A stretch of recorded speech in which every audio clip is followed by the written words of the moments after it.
He memorized. According to the Second Amendment Foundation, there are over 250 million privately owned farms in the United States alone, just alone in the United States, according to the FBI.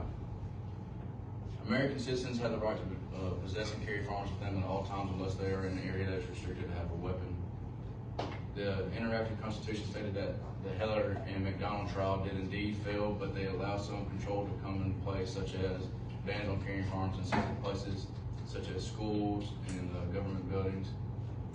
Other areas that possibly are qualified for restriction are hospitals, movie theaters, schools, etc.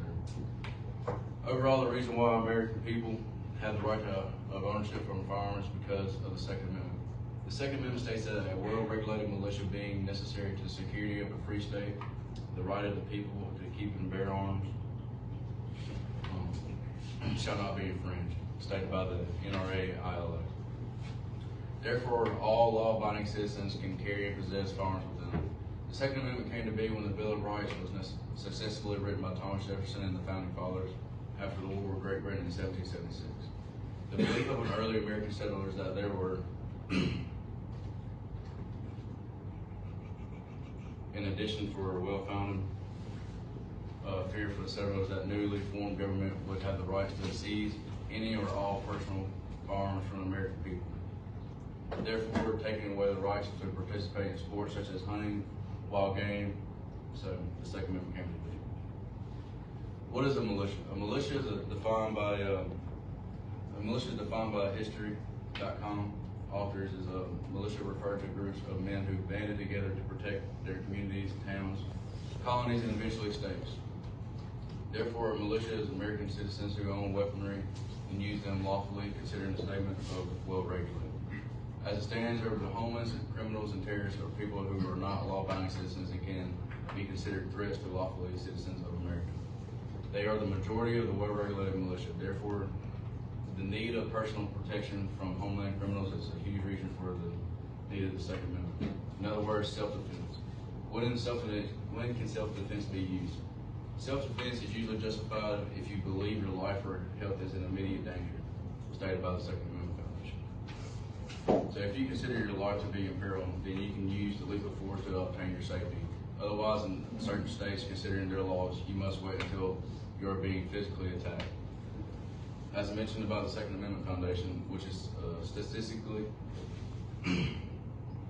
talking about the firearms. Firearms are defensively roughly about 2.5 million times per year, more than 4 times as many as criminal uses. That amounts to 2,575 lives protected for every life lost to a gun. During the Revolutionary War, Great Britain was accused of engaging in training against America. Training means that the government would be using cruel and unreasonable or arbitrary use of power. In other words, talking about the Second Amendment. The British government planned to overthrow the newly formed American nation, talking about the right way to bear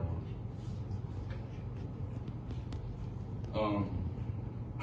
In conclusion, the need for personal protection and self-defense, long-standing American traditions in both law and thought, as we as a nation will stand in firm our rights to be the freedom of speech, freedom of religion, and freedom to press on. The freedom to bear arms is no different than any other basic freedom. We as citizens have come to recognize it as a basic human right. Bearing arms here serves both an ideal and recreational platform.